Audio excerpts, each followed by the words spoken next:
Hello दोस्तों, share समाचार के एक और नए वीडियो में आपका स्वागत है। तो चलिए शुरू करते हैं।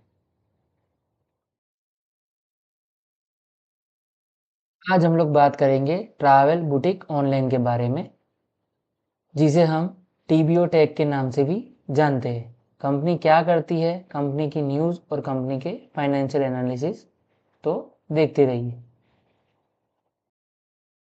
कंपनी एस्टैब्लिश हुई थी 2006 में। कंपनी पहले टेक ट्रैवल प्राइवेट लिमिटेड के नाम से जानी जाती थी, जो कि अब टीबीओ टेक लिमिटेड रहे। कंपनी B2B मॉडल पे ऑपरेट करती है, जिसमें इनका ऑनलाइन पोर्टल है, जिसमें hotel, airlines, car rentals, transfers, cruise, insurance, rail companies और अदर्स इनकी सेवाएं लेने वाले कस्टमर्स हैं। Travel agencies, independent travel consultant, corporate customers such as tours operators, travel management companies, online companies, super apps, loyalty apps etcetera. Short में समझे तो ये एप्लीकेशन हम जैसे रिटेल कस्टमरों के लिए नहीं, बल्कि ट्रैवल एजेंट्स और उनके लिए प्लेटफॉर्म प्रोवाइड करती है।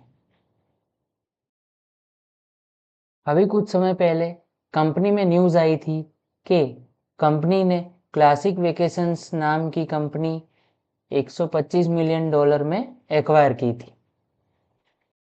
क्लासिक वेकेशंस एक यूएस बेस्ड फिनिक्स में आई हुई कंपनी है, जिसका एक्विजिशन कंपनी ने किया है।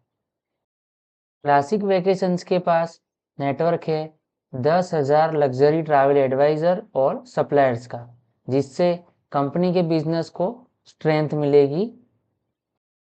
क्लासिक वेकेशंस की बात करें तो कंपनी का रेवेन्यू $111 मिलियन, कंपनी का एबिटा 11.2 मिलियन के आसपास है, जो कि दिसंबर 2024 का है।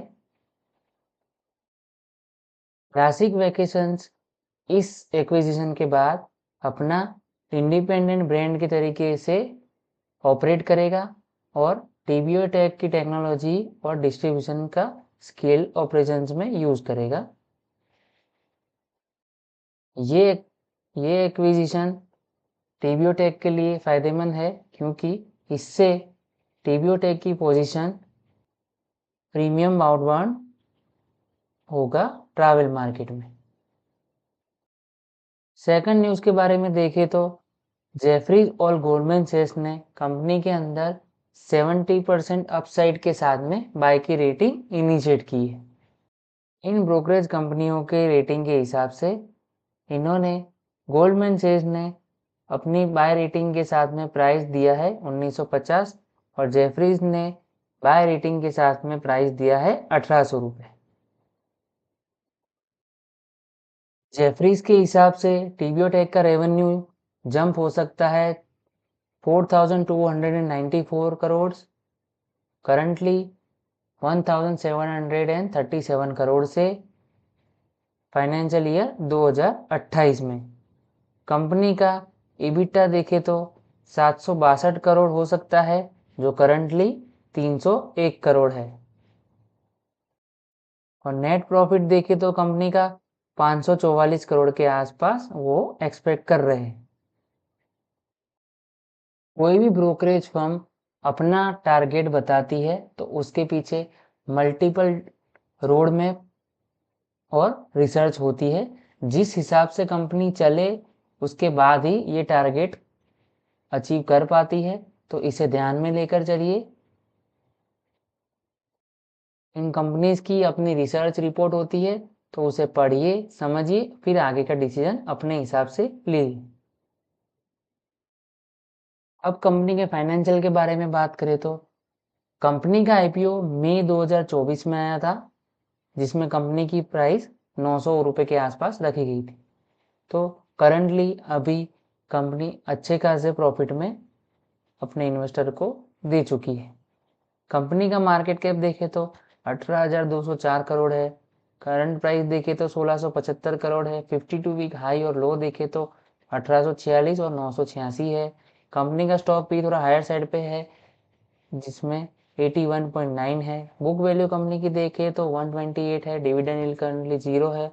आरओसी कंपनी का देखें तो 26.7 है। आरओई देखें तो 24.6 है। कंपनी की फेस वैल्यू 1 है, तो कोई स्प्लिट का चांस फ्यूचर में नहीं। कंपनीज के प्रोज में देखें तो कंपनी की कैगर पिछले 5 साल में 24.3% से बढ़ी है और कंपनी का आरओई 35.1 का है, जो कि अच्छी बात है। कंपनी के बड़े कॉन्स में देखें तो कंपनी का स्टॉक अपनी बुक वैल्यू से 13.1 टाइम में चल रहा है। कंपनी रिपीटेडली प्रॉफिट कर रही है बट डिविडेंड डिक्लेयर नहीं कर रही और कंपनी के डेटर्स 853 डेज हो चुके, जो कि थोड़ी कंसर्निंग बात है।